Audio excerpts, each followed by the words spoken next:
Olá pessoal, sou a professora Xênia, da disciplina de Biologia. No nosso vídeo vamos dar continuidade ao reino Plantae e temos então como objetivos da nossa aula compreender o papel das plantas na cadeia alimentar, entender a importância das essicatas e conhecer as plantas carnívoras, parasitas e epífitas. Bom, já sabemos então que os representantes desse reino são autótrofos fotossintetizantes que obtêm o alimento então a partir da luz do sol. Com isso, o cientista Alberts, ele escreveu uma frase que diz: "O que guia a vida é um pequeno fluxo mantido pela luz do sol." Essa pequena frase resume a fotossíntese e a importância das plantas dentro dos processos da cadeia alimentar. Bom, aqui eu trago para vocês uma charge que foi exposta em uma das questões do Enem, em 2013, onde a Mafalda vai conversar com o Miguelito exatamente sobre o fluxo dessa energia. A Mafalda diz: "Tenho que fazer uma redação sobre a vaca. O que será que eu escrevo, Miguelito?" Miguelito responde para ela: "A vaca vive no campo, ela come pasto, pasto e mais pasto, muito pasto. E depois a vaca vem para a cidade e a gente come ela e pronto." Então a conclusão da Mafalda foi perguntar então, para o Miguelito: "Você quer dizer que para você a vaca é um intermédio entre o pasto e nós? E aí, o que vocês acham?" Sim, então a Mafalda está certa, é isso mesmo, tá? As plantas, por serem então produtoras da energia do próprio alimento, elas vão fazer base da nossa pirâmide energética. Então aqui eu trago para vocês esse exemplo da pirâmide ecológica que mostra os diferentes níveis de energia ao longo da cadeia alimentar. Temos então as plantas aqui sendo os produtores primários, porque eles absorvem a energia da luz do sol, produzindo o seu próprio alimento. Além da energia solar, a gente tem que ver que nutrientes que são reciclados através da decomposição dos seres ao longo da vida também voltam para o ambiente da Terra. E elas absorvem, então, esses nutrientes através das raízes, absorção de água e de novos sais minerais. Aqui, os produtores primários, eles vão ter uma quantidade exata de energia, mas essa energia não vai ser passada de maneira íntegra ao longo dos níveis. A gente tem perda de energia por causa do calor, conforme a gente sobe os níveis. Vamos observar esses níveis com um pouquinho mais de calma. Então aqui, por segundo, a gente tem os consumidores primários, que são geralmente representados por animais herbívoros, que se alimentam exclusivamente de plantas.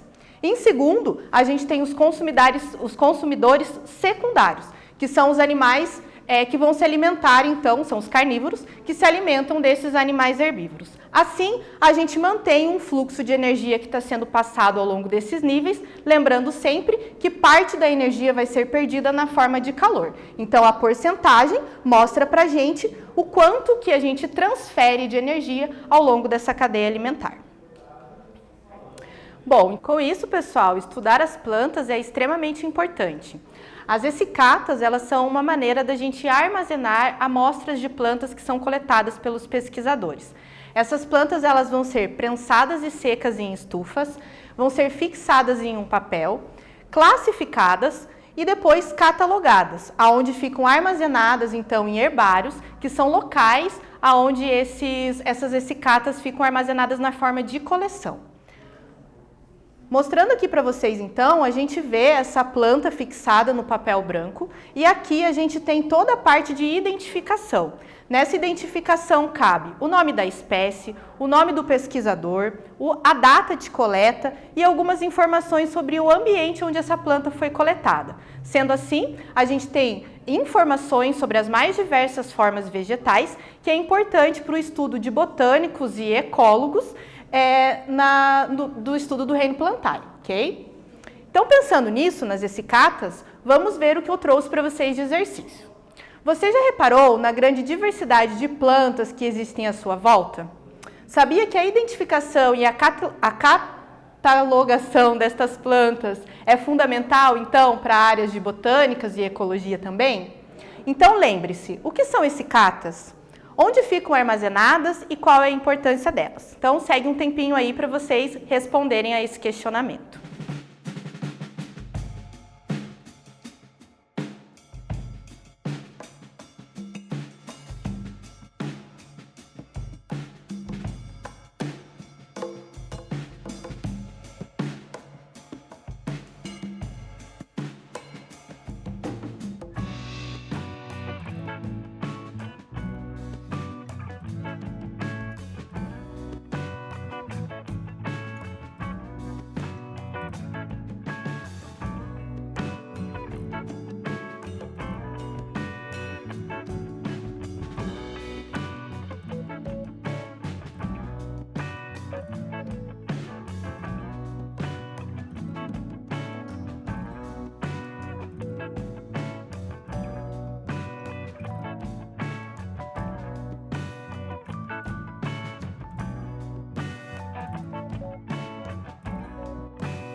Vamos para a resolução do nosso exercício, então? Aqui a gente tinha o questionamento sobre o que eram as essicatas, como elas ficavam armazenadas e qual é a importância delas. Então, as essicatas são amostras de plantas secas, prensadas, identificadas e armazenadas nos herbários. Importantes para a pesquisa na área de botânica, as essicatas possuem informações relevantes sobre as mais diversas espécies do reino Plantae. Falando um pouquinho sobre curiosidades de plantas diferentes, hoje trago para vocês as informações sobre plantas carnívoras. Essas plantas, a gente tem dois exemplos aqui. O primeiro, ele é mais comum de ser visto, pode até ser cultivado em vasos na nossa casa. E existem outros exemplos de plantas carnívoras maiores, que são observadas no seu habitat natural. Essas plantas carnívoras, embora destoem, né, o tamanho entre elas, o objetivo delas é o mesmo, fazer uma complementação nutricional através de pequenos animais, porque elas vivem em solos pobres em nutrientes. Essas plantas, elas têm então mecanismos de atração e de presa, né, desses animais, aonde ela vai liberar enzimas de digestão e ao digerirem os animais, então, elas conseguem absorver esses nutrientes. As plantas carnívoras pequenas geralmente se alimentam, né, como a gente fala, de pequenos insetos. Mas aqui, como eu trago esse exemplo de planta carnívora maior, é legal vocês entenderem que elas também podem capturar até sapos, ratos, pequenos mamíferos e pássaros. Vamos trabalhar um pouquinho um exercício, então, sobre essas plantas carnívoras. As plantas carnívoras caracterizam-se por sua capacidade de capturar outros seres vivos. Isso significa que elas não realizam fotossíntese? Essa afirmação está correta? Explique.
Vamos para a resolução do nosso exercício, então? Bom, será que as plantas carnívoras, só por elas se alimentarem de pequenos mamíferos como complementação nutricional, elas não realizam fotossíntese? Bom, essa afirmação está incorreta, né? Então, ela não está correta, porque as plantas carnívoras, assim como outras plantas, elas possuem sim clorofila, que dá a característica verde e também realiza o processo de fotossíntese.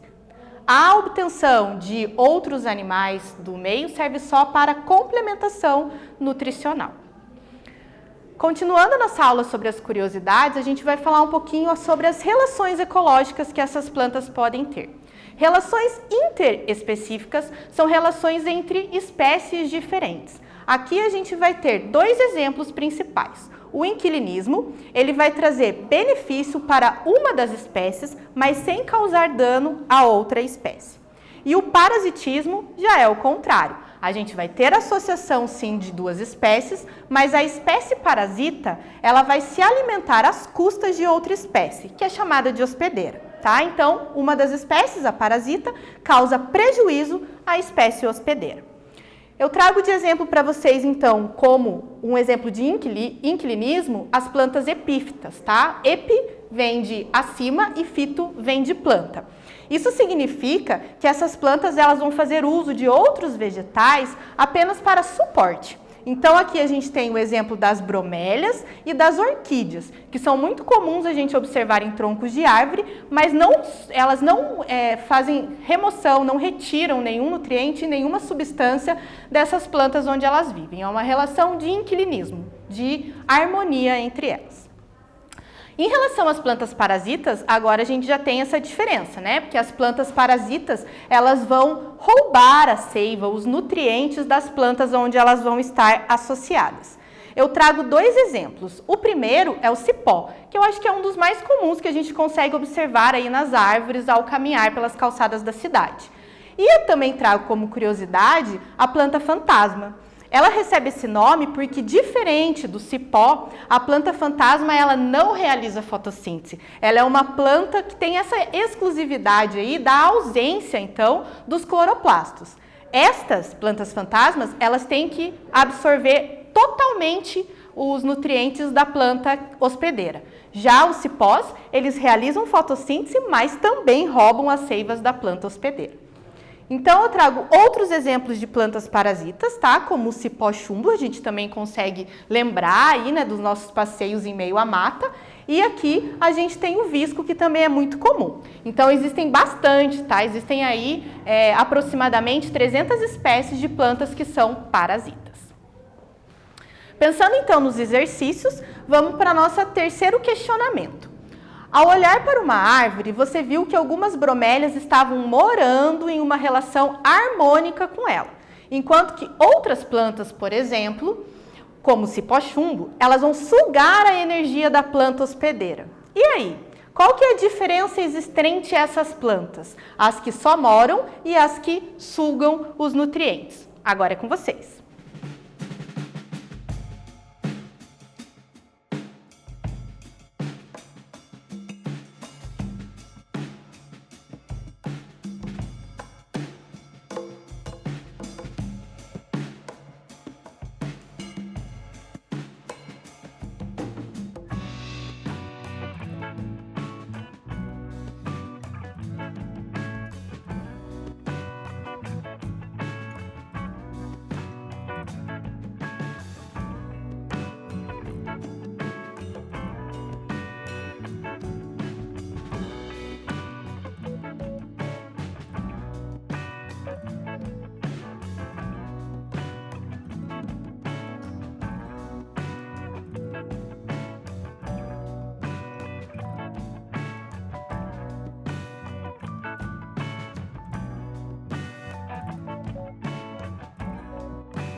Vamos resolver o nosso exercício então? O nosso questionamento aqui era sobre a diferença entre as plantas que moram e as plantas que sugam a energia.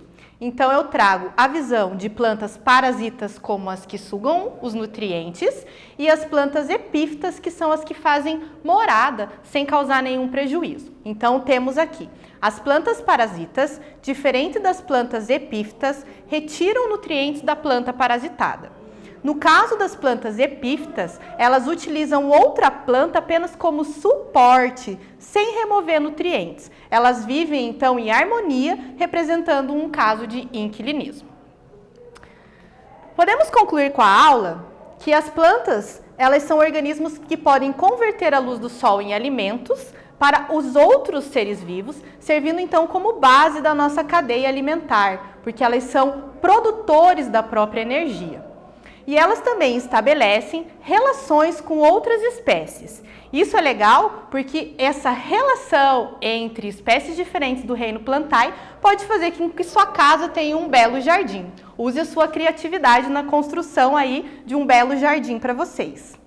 E, como retomada de conteúdo, a gente viu na aula de hoje pirâmides ecológicas que mostram o fluxo da energia ao longo da cadeia alimentar, compreensão do que são as essicatas, extremamente importante aí, né, como amostras dentro de um armazenamento de exemplares dessas plantas secas, e também as características de plantas carnívoras, parasitas e epífitas que levam a relações ecológicas interespecíficas.